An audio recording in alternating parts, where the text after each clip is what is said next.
গৌড়ীয় বৈষ্ণব জগৎকে খুব ভালো করে বুঝতে গেলে, খুব ভালো করে জানতে গেলে,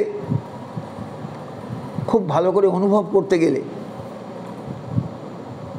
স্বর্গস্বামীকে একটু ভালো করে চেনা দরকার, জানা দরকার, বোঝাও দরকার। তা আমার আলোচনাটা এর আগের দিন সম্ভবত স্বর্গস্বামীকে নিয়ে শুরু হয়েছিলেন। এই আলোচনাটা দীর্ঘায়িত হবে, একটু বড় হবে এবং প্রত্যেক মানুষকে গৌড়ীয় বৈষ্ণব জগতের এই আচার্যবর্গের বিষয়ে জানাও প্রয়োজন, জানারও প্রয়োজনীয়তা আছে। কারণ এরা যদি না আসতেন তাহলে মহাপ্রভু কিন্তু অপরিচিতই থেকে যেতেন আমাদের কাছে। জগতে ঈশ্বর যখনই এসেছেন তখনই তাকে পরিচিত করবার জন্য এসেছেন অনেকে। বেদব্যাস যদি না আসতেন তাহলে কৃষ্ণলীলার পরিচয় হতো না, পরিচিতি কৃষ্ণলীলা পেতেন না, ভগবান শ্রীকৃষ্ণ অপরিচিত থেকে যেতেন।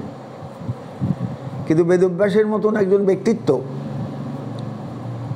এসেছিলেন জগতে, তাই আমরা মহাভারত পেয়েছি, আমরা গীতা পেয়েছি, আমরা কৃষ্ণ লীলা সম্পর্কে অনেক কিছু জানতে পেরেছি। এখন তিনি ঐতিহাসিক কি অনৈতিহাসিক ব্যক্তি কি কাল্পনিক, এই প্রশ্ন অবান্তর।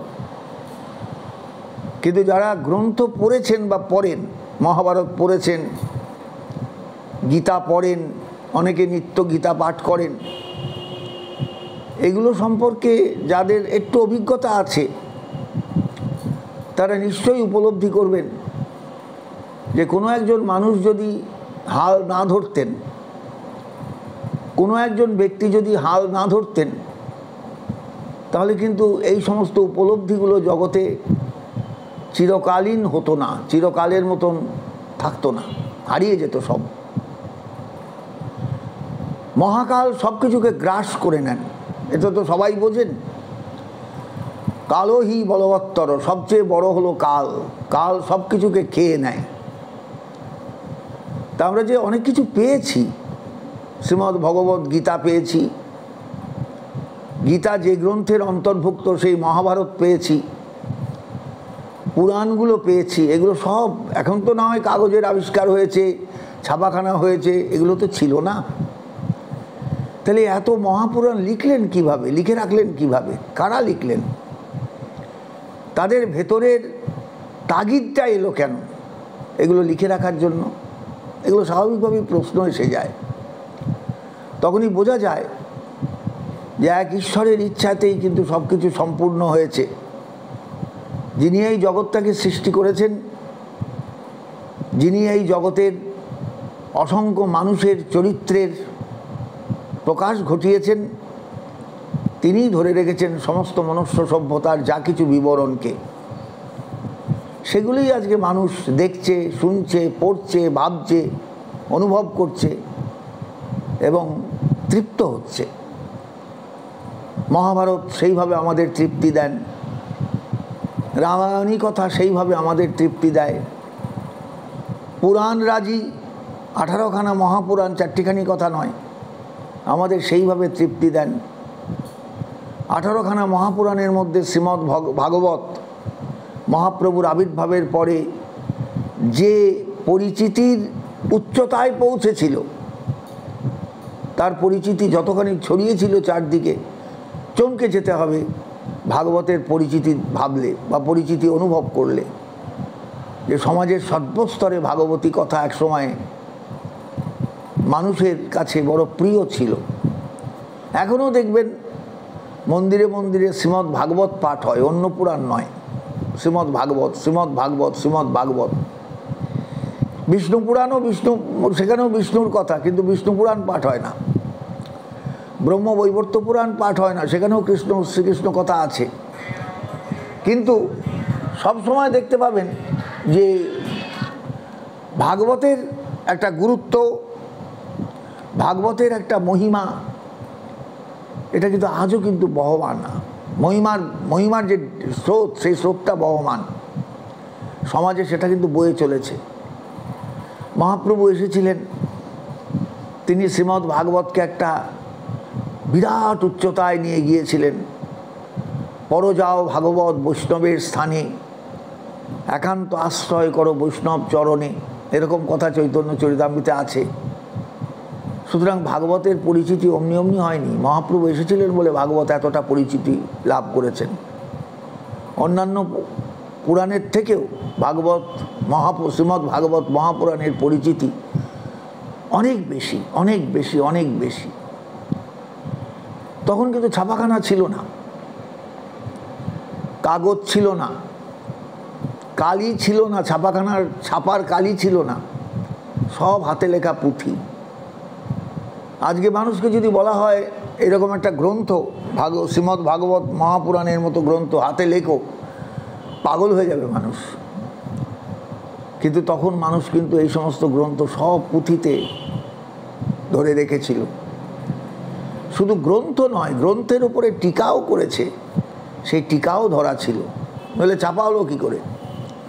এইভাবেই কিন্তু সভ্যতা এগিয়েছে, আজকের জায়গায় এসে পৌঁছেছে। মহাপ্রভুর সময়ও কিন্তু আজকের মতন বই পুস্তক এরকম পাওয়া যেত না। সব পুঁথি, সব পুঁথি, সব পুঁথি, সব হাতে লেখা। ওপরে একখানা বড় কাঠ, নিচে একখানা কাঠ, মাঝখানে সব তালপাতার টুকরো। এইভাবে বহু পুঁথি বহু লাইব্রেরিতে দেখতে পাবেন গেলে, যার বয়স 200, 300, 400, 500, 600। সে পৃষ্ঠাগুলো কাগজ নয়, কাগজের আবিষ্কারই তখন হয়নি। সব তালপাতা কেটে কেটে কেটে কেটে কেটে কেটে তার উপর হাতে লেখা পুঁথি সব। এইভাবেই সভ্যতা এগিয়েছে, এইভাবেই সভ্যতা অগ্রসর হয়েছে। যাই হোক, আমি সেই সভ্যতার কথা বলতে যাচ্ছি না। আমার প্রয়োজন হলো এইভাবেই কিন্তু মানুষ জেনেছে আস্তে আস্তে ধীরে ধীরে অতীতকে, তার অতীত ভাবনা, তার অতীতের প্রতি আকর্ষণ, তার অতীতের দিকে দৃষ্টি তাকে সমৃদ্ধ করেছে, তাকে জানতে সাহায্য করেছে, তাকে বুঝতে সাহায্য করেছে, তাকে ভাবতে সাহায্য করেছে। এইভাবে মানুষও এগিয়েছে, মানুষের সভ্যতাও এগিয়েছে। যে কথা বলছিলাম, আমি একটু অন্য লাইনে চলে গিয়েছি। যে কথা বলছিলাম সেই কথায় ফিরে আসি, যে আমাদের প্রত্যেকের কাছে এই শাস্ত্রগুলো কিন্তু খুব মূল্যবান, খুব প্রয়োজনীয়।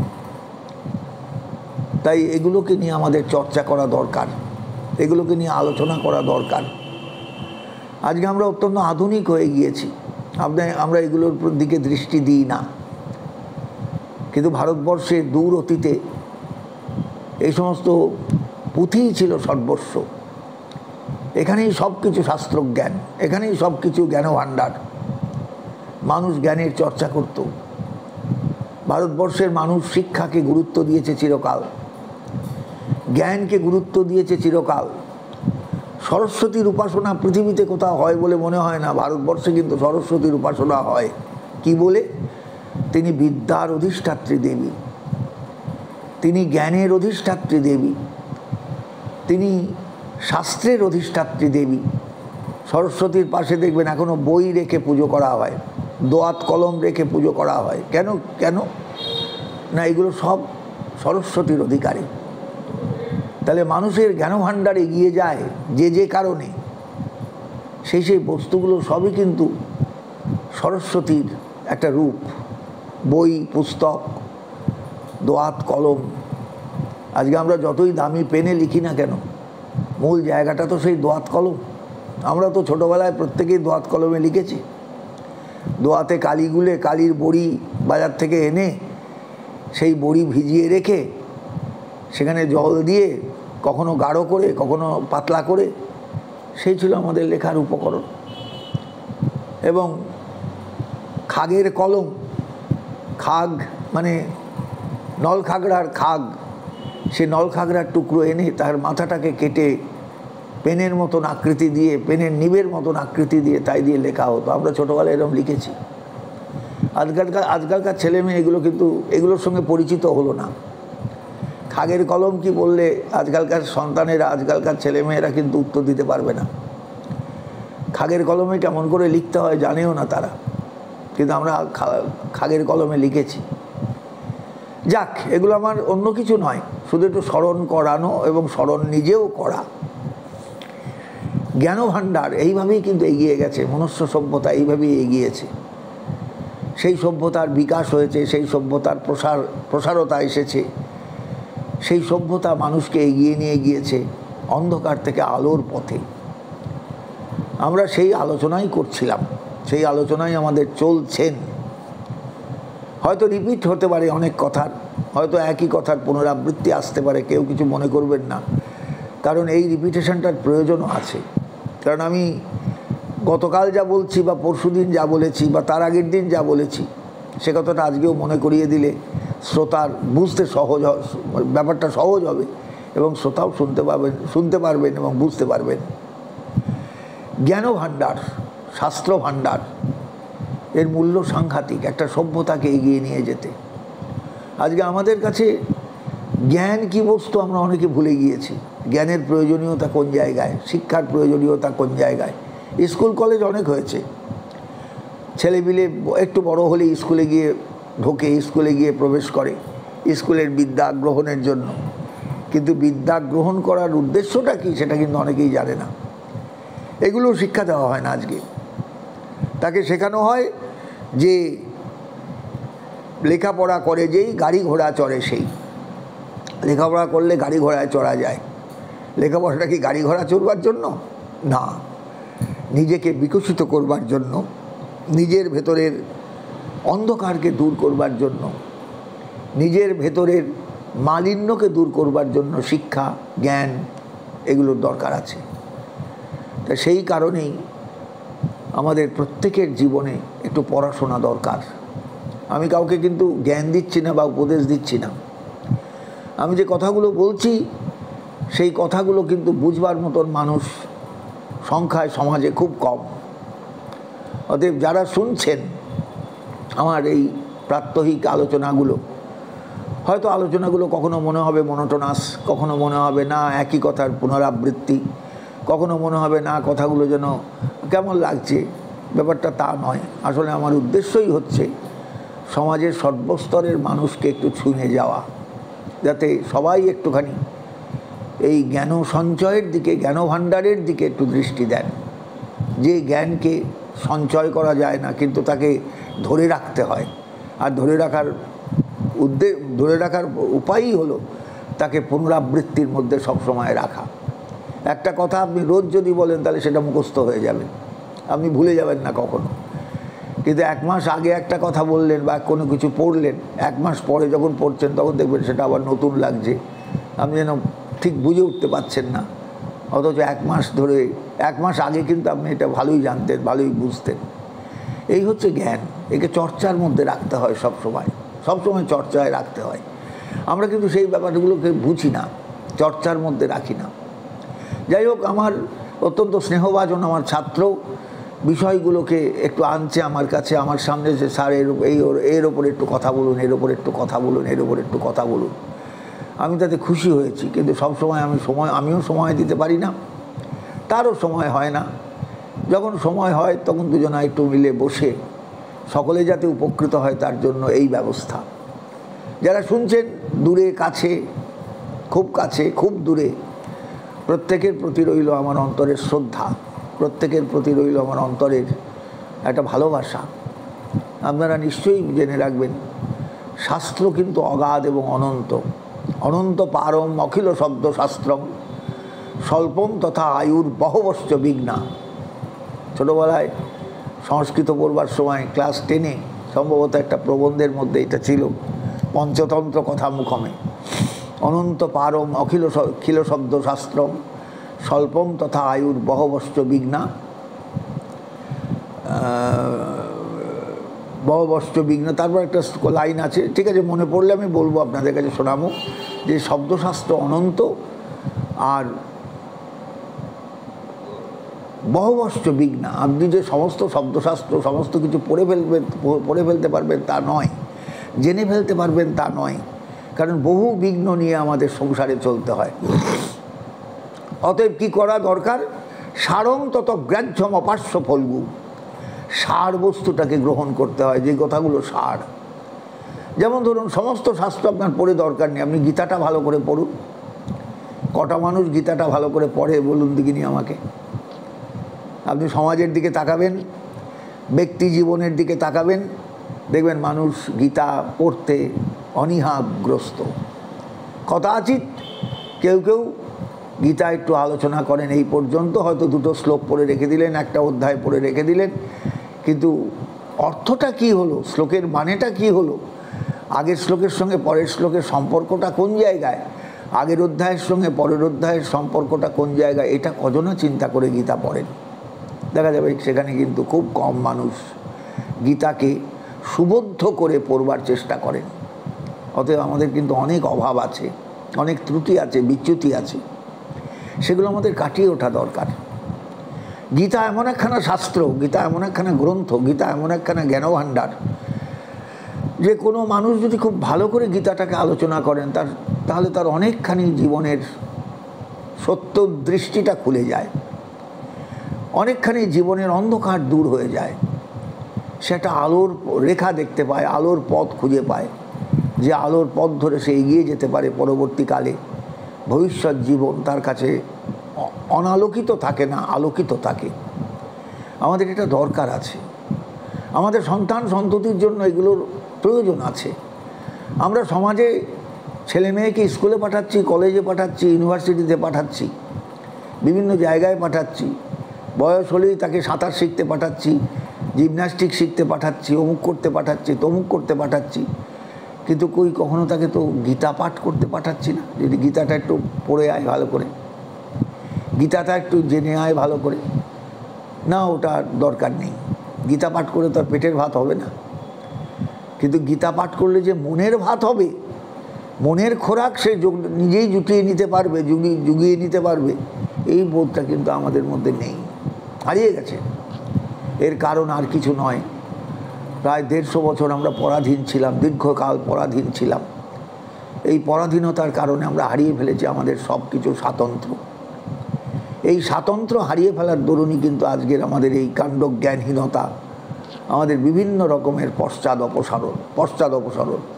অপসরণ। আমরা পেছন দিকে হাঁটতে শুরু করেছি, আমরা পরের অনুকরণ করতে শিখেছি, আমরা আমাদের নিজেদের বস্তুকে রক্ষা করতে পারছি না, নিজেদের বস্তুকে রক্ষা করবার চেষ্টা করতে পারছি না। আমাদের ইতিহাসকে বোঝা, আমাদের ইতিহাসকে জানা, আমাদের ইতিহাসকে সংরক্ষণ করা, আমাদের অতীতের গৌরবকে ধরে রাখার চেষ্টা করা। আমরা অতীতের গৌরবকে নষ্ট করার চেষ্টা করি, অতীতের গৌরবকে ধরে রাখার চেষ্টা করি না। এগুলো শেখাতে হয়, ছাত্রকে শেখাতে হয়, শিষ্যকে শেখাতে হয়, ছেলেকে শেখাতে হয়, মেয়েকে শেখাতে হয়, আমাদের পরবর্তী প্রজন্মকে শেখাতে হয়। আমরা শেখাচ্ছি না তো কাউকে, কেউ শেখাই না। ইতিহাসের উদ্দেশ্য কি? ইতিহাস পড়ার কারণ কি? না, ইতি হ আসো, এটা উপনিষদের কথা। ইহা এইরূপ ছিল, আমাদের অতীত কেমন ছিল তার নাম ইতিহাস। সেই অতীতটা তো উজ্জ্বল অতীত ছিল, আমরা সেই উজ্জ্বল অতীতকে অনুজ্জ্বল করে তুলছি ক্রমশ। আমরা সেই উজ্জ্বল অতীতকে একদম কালিমালিপ্ত করে তুলছি ক্রমশ। সেই জায়গাটা আমাদের কিন্তু ঠিক উপলব্ধি করা দরকার, যে আমরা ভারতবর্ষের আলোকিত, ভারতবর্ষের বিরাট জ্ঞানের আলোকে আলোকিত ভারতবর্ষের সেই আলোকোজ্জ্বল রূপটাকে নষ্ট করে ফেলছি না তো।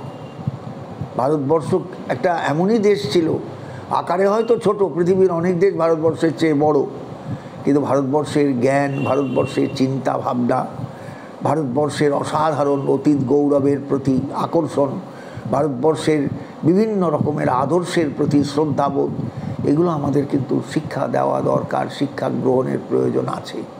আমরা সেই জায়গাটায় যেতে পারছি না, যাওয়ার আমরা প্রয়োজন বুঝে উঠতে পারছি না। আমরা দেখবেন অনুকরণ করতে করতেই শেষ হয়ে গেলাম, প্রতি পদে পদে আমাদের অনুকরণ। আমাদের ভারতবর্ষের মানুষ কি উলঙ্গ হয়ে থাকতো? নিশ্চয়ই নয়। তাহলে আমরা 150 বছর পরাধীন রইলাম ব্রিটিশের হাতে, তারপরেই আমরা একবারে ব্রিটিশের অন্ধভক্ত হয়ে গেলাম। তাদের যা কিছু তাদের পদক্ষেপ, সেই পদক্ষেপগুলোকে আমরা একবারে কায়মনোবাক্যে অনুসরণ করতে আরম্ভ করলাম, এখনও অনুসরণ করে চলেছি। সবই কিন্তু ব্রিটিশের অনুকরণ বা অনুসরণ। আমাদের নিজেদের দেশের যে বিষয়গুলো, সেগুলোকে কিন্তু আমরা হারিয়ে ফেললাম। ছিল সব কিছুই, কিন্তু সেগুলোকে আমরা কিন্তু নষ্ট করে ফেললাম। আমরা গুরুত্ব দিতে শিখলাম না। আজকে পিতার স্বর্গ পিতা ধর্ম পিতা হি পরমং তপ, পিতরি প্রতিমাপন্নে প্রিয়ন্তে সর্বদেবতা, পিতুর অপ্যধিকা মাতা গর্ভ ধারণ পোষণাৎ, অতহি ত্রিশু লোকেশু নাস্তি মাতৃ সমগুরু। এই কথাগুলো তো কই আমরা কেউ কাউকে শেখাই না, কেউ কাউকে বলি না। আমার বাবা ছোটোবেলায় আমি ঘুমোতে যেতাম, বাবার কাছে শুতাম, তখন আমার 3 বছর 4 বছর বয়স। তিনি আমাকে কতগুলো মন্ত্র মুখে বলতেন, আমাকে বলতে বলতেন, তার সঙ্গে বলতে বলতেন, তিনিও বলছেন আমিও বলছি তার সঙ্গে সঙ্গে। বলতেন বলে যা তুই আমার সঙ্গে সঙ্গে, যেমন শুনবি তুমি বলে যা, ভুল হলে আমি বলে দেবো, ঠিক করে দেবো। এইভাবে আমাকে শিখিয়েছেন। প্রভাতে যশ্বর, ভোরবেলা উঠেছি, ভোরবেলা তুলে দিয়েছেন, দিয়ে বলছেন বলতে থাক। প্রভাতে যশ্বরের নিত্যম দুর্গা দুর্গা অক্ষরোদ্বয়ম, আপদস্তস্য নশ্যন্তি তম সূর্যোদয়ে যথা, অহল্লা দ্রৌপদী কুন্তি তারা মন্দোদরিস্তথা, পঞ্চকন্যা স্বরের নিত্যং মহাপাতক নাশনং, পুণ্য শ্লোক নল রাজা পুণ্য শ্লোক যুধিষ্ঠির, পুণ্য শ্লোকাচ বৈদেহী পুণ্য শ্লোক জনার্দন, কার্তবীর্যার্জুন নাম রাজা সহস্র বাহু ভৃত, যস্য সংকীর্তন নাম কল উত্থায় মানব, নতস্য বিত্তনাশস্যাৎ নষ্টঞ্চ লভতে পুনঃ, ব্রহ্মা মুরারি স্ত্রীপুরান্তকারী ভানু শশী ভূমি সুত, বুধশ্চ গুরুশ্চ শুক্র শনি রাহু কেতু কুদ্বন্তু সর্বে মম সুপ্রভাতম, লোকেশ চৈতন্য মমাদিদেব শ্রীকান্ত বিষ্ণু ভবদাগ্গয়ৈব, প্রাতঃ সমুত্থায় তব ক্রিয়ার্থম সংসার যাত্রা মনুবর্তয়িষ্যে, জানামি ধর্মং নচমে প্রবৃত্তি জানাম অধর্মং নচমে নিবৃত্তি, তয়া ঋষিকেশ হৃদি স্থিতেন যথা নিযুক্তস্মি তথা করোমি। আমাকে ছোটোবেলায় বাবা শিখিয়েছেন, তখন আমার বয়স 3, 4, 5 এর মধ্যে। আমার আজও মনে আছে, আজও মনে আছে। আমার সন্তানকে আমি শেখাতে পারিনি, কিন্তু আমার বাবা আমাকে কিন্তু এগুলো শিখিয়ে গিয়েছিলেন। সেই পিতার উদ্দেশ্যে আমি বারবার প্রণাম করি এই শ্লোকগুলো স্মরণ করতে গিয়ে, যে তিনি আমাকে কিচ্ছু বলেননি, বকেননি, ঝকেননি, কিচ্ছু করেননি। বল, আমি বলছি তুই বলে যা, ভুল হলে আমি শুদ্ধ করে দেব। এইভাবে তিনি আমাকে শিখিয়েছেন। আজকে কোন পিতা এই কথাগুলো মানুষ তার সন্তানকে শেখাবেন? প্রভাতে যশ্বরের নিত্যং দুর্গা দুর্গা অক্ষরোদ্বয়ম, প্রভাতে উঠে দুর্গা নাম স্মরণ করলে কি অক্ষয় ফল হয়, কি সাংঘাতিক তার গুরুত্ব। আমরা নামের মহিমা তো জানি না, আমরা হরিনাম শুনি কিন্তু হরিনামের মহিমা জানি না। দুর্গা নামের মহিমা কি প্রভাতে উঠে, এটা শাস্ত্রে বলা আছে। যিনি দুর্গা নাম জপ করেন, দুর্গা নাম স্মরণ করেন, দুর্গা দুর্গা বলে ঘুম যার ভাঙে, তিনি জগতের শ্রেষ্ঠত্বের আসন অধিকার করেন। প্রভাতে যশ্বরের নিত্যং দুর্গা দুর্গা অক্ষরোদ্বয়ম, আপদস্তস্য নশ্যন্তি, তার জীবনে কোনো বিপদ আপদ থাকে না। এটা হলো দুর্গা নাম জপের বা দুর্গার স্মরণের মহিমা। পুজো নয়, শুধু স্মরণ, নাম স্মরণ। আজকে কে শেখান, কে কাকে শেখাবে বলুন দেখিনি? আমাদের ভারতবর্ষের শিক্ষাকে আমরা অনেক আগেই একদম ধুয়ে মুছে সাফ করে দিয়েছি। আমরা বিদেশি শিক্ষায় শিক্ষিত, আমরা বিদেশি কালচারে অনুরক্ত, আমরা বিদেশি বিভিন্ন রকমের বস্তু ব্যবহারে অভ্যস্ত, আমরা বিদেশি না যা কিছু সব কিছু অনুকরণে অত্যন্ত আমরা মানে উদ্যোগী। এই হচ্ছে আমাদের বর্তমান রূপ, বর্তমান চরিত্র। তা আমরা ভারতবর্ষকে চিনলাম কোথায়? ভারতবর্ষকে বুঝলাম কোথায়? ভারতবর্ষকে জানলাম কোথায়? ভারতবর্ষের প্রতি আমাদের শ্রদ্ধাবোধটা কোথায় হলো, কোথায় গেল? অথচ এই ভারতের মানুষ একদিন স্বাধীনতার জন্য পরাধীনতার আমলে কিভাবে প্রাণ দিয়েছে বলুন দেখিনি? ফাঁসির মঞ্চে গিয়ে গেল যারা জীবনের জয়গান, তারা ফাঁসির মঞ্চে জয়গান গিয়ে গেছে জীবনের। সেই মানুষগুলোর প্রতি শ্রদ্ধায় আনত হওয়া উচিত নয় কি আমাদের? কিন্তু কেউ আমরা স্মরণ করি না তাদের, কেউ আমরা ভাবি না তাদের, যে দেশটার স্বাধীনতা দুটো বাঁশের ঠ্যাঙা নিয়ে আসেনি। দেশটার স্বাধীনতা এত সহজে নয়। ইংরেজরা অমনি দেশটাকে ছেড়ে দিয়ে চলে যায়নি, তারা ভোগ করতেই এসেছিল, দখল করে রাখতেই এসেছিল, কিন্তু তারা বাধ্য হয়েছে ছেড়ে দিয়ে চলে যেতে। কারণ অত দূর থেকে এই বিক্ষুব্ধ একটা দেশকে শাসন করা সম্ভব নয়, এটা বুঝতে পেরেছিল তারা। তা যাই হোক, আমার কথা অন্য অর্থে নেবেন না কেউ, প্রত্যেকে এটা বুঝবেন। ভারতবর্ষ কিন্তু একটা আলাদা দেশ। শিক্ষায় বলুন, বিভিন্ন জ্ঞানে গরিমায় বলুন, বিভিন্ন রকমের উপলব্ধির ব্যাপারে, উপলব্ধির বিষয়ে বলুন, ভারতবর্ষ একটা স্বতন্ত্র দেশ, স্বতন্ত্র পৃথিবীতে একটা জায়গা, যার একটা নিজস্ব একটা ভাবনা আছে, নিজস্ব একটা গুরুত্ব আছে, নিজস্ব একটা গাম্ভীর্য আছে, নিজস্ব একটা সত্তা আছে। সেই সত্তাটাকে আমাদের খুঁজে পাওয়া দরকার, সেই সত্তাটাকে আমাদের শ্রদ্ধা করা দরকার। সেই সত্তাবোধটা আমাদের মধ্যে জাগ্রত হলে তবে আমরা কিন্তু বেঁচে যাব। সবাইকে শিক্ষিত করে তুলতে হবে না, সবাইকে ইংরেজি বলতে শেখাতে গেলে ইংলিশ মিডিয়াম স্কুলে পাঠাতে হবে না, কিচ্ছু করতে হবে না। ইংলিশ মিডিয়াম স্কুলে পাঠালেই সে মানুষ হয়ে যাবে, আর বাংলা মিডিয়ামে থাকলে সে অমানুষ থাকবে, তা নয় কিন্তু, ভুল কথা। আসলে দেশের প্রতি ভালোবাসা, দেশের প্রতি শ্রদ্ধাবোধ, এই জাতিটার প্রতি শ্রদ্ধাবোধ, এই দেশের অতীতের গৌরবের প্রতি শ্রদ্ধাবোধ, এইগুলো আমাদের দরকার। আর এই কারণেই কিন্তু আমার এই আপনাদের সামনে ইউটিউবের মাধ্যমে আপনাদের সামনে আসা, যে আমি যে কথাগুলো বলছি সেই কথাগুলোর গুরুত্ব যেন আমার থাকে, যেন মানুষ যেন আজকালকার সন্তান যেন এগুলো শুনতে পায়, জানতে পায় বা শুনবার চেষ্টা করে। কারণ আজকে আমরা হারিয়ে ফেলছি সব, আস্তে আস্তে সব কিছু। সন্তান পিতামাতাকে শ্রদ্ধা করতে শিখছে না। ওই হয়তো একবার ঠিক করে একটা প্রণাম করলো, সেও মাথা টুকে নয়, নিচু হয়ে নয়, ওই হাত দুটো কোনো মতে পায়ের কাছে না এনে হাঁটু ছুঁয়ে প্রণাম আর কি। এখন হাঁটু ছুঁয়ে প্রণামটাও তো একটা কায়দা, প্রণামের কায়দা, সেইভাবে প্রণাম আর কি। শ্রদ্ধাবোধ হারিয়ে যাচ্ছে। শ্রদ্ধা মানুষের যদি না থাকে, জগতের প্রতি শ্রদ্ধা, মানুষের প্রতি শ্রদ্ধা, পিতামাতার প্রতি শ্রদ্ধা, এটা যদি না থাকে তাহলে ঈশ্বরের প্রতি শ্রদ্ধাটা আসবে কোত্থেকে? শ্রদ্ধা মানুষের জীবনকে দারুণ উন্নত করে, শ্রদ্ধা মানুষের জীবনকে একটা বিশেষ জায়গায় তুলে নিয়ে যায়, যেখানে গেলে মানুষ ঈশ্বরের সান্নিধ্য উপলব্ধি করে। সেই জায়গাগুলো আমরা পাচ্ছি না, এখন খুঁজি। সেই জায়গাগুলো আমাদের দরকার, জীবনে খুব দরকার, খুব দরকার। তাই আসুন প্রত্যেকে, যারা পিতা মাতা আছেন, তারা সন্তানের ভেতরে, সন্তানকে উপদেশ দিয়ে তার ভেতরে শ্রদ্ধাবোধ জাগিয়ে তুলুন, শ্রদ্ধাবোধ জাগিয়ে তুলুন। আমাদের শাস্ত্রে বলা আছে, শ্রদ্ধয়া দেয়ম অশ্রদ্ধয়া অদেয়ম। শ্রদ্ধা যা দেবে শ্রদ্ধা করে দেবে, অশ্রদ্ধা করে দিতে যেও না।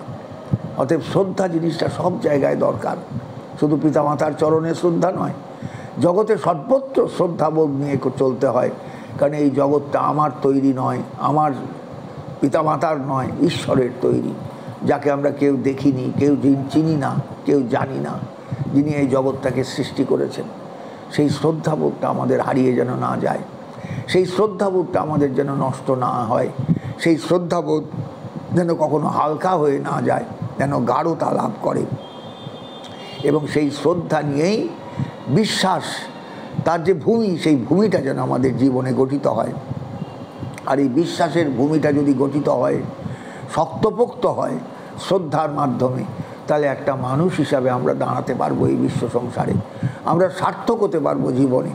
সার্থকতা যদি না আসে জীবনের, তাহলে জীবনটা সম্পূর্ণ শূন্য হয়ে যায়, একদম ফাঁকা হয়ে যায়, একদম রসকসহীন হয়ে যায়। এই জীবন কাম্য নয়। কাম্য হলো শ্রদ্ধাময় জীবন, কাম্য হলো শ্রদ্ধায় পরিপূর্ণ জীবন। সেই শ্রদ্ধা ঈশ্বরের প্রতি, সেই শ্রদ্ধা পিতামাতার প্রতি, সেই শ্রদ্ধা গুরুজনের প্রতি, সেই শ্রদ্ধা শাস্ত্রবাক্যের প্রতি সব সময় রাখা দরকার। তবেই আমরা এগুলো বুঝতে পারবো, তবেই আমরা এগুলো নিয়ে চলতে পারবো, তবেই আমরা এগুলো নিয়ে সার্থক হতে পারবো জীবনে। তবেই তো আমাদের ভারতবর্ষ আমাদের কাছে ভালো লাগবে।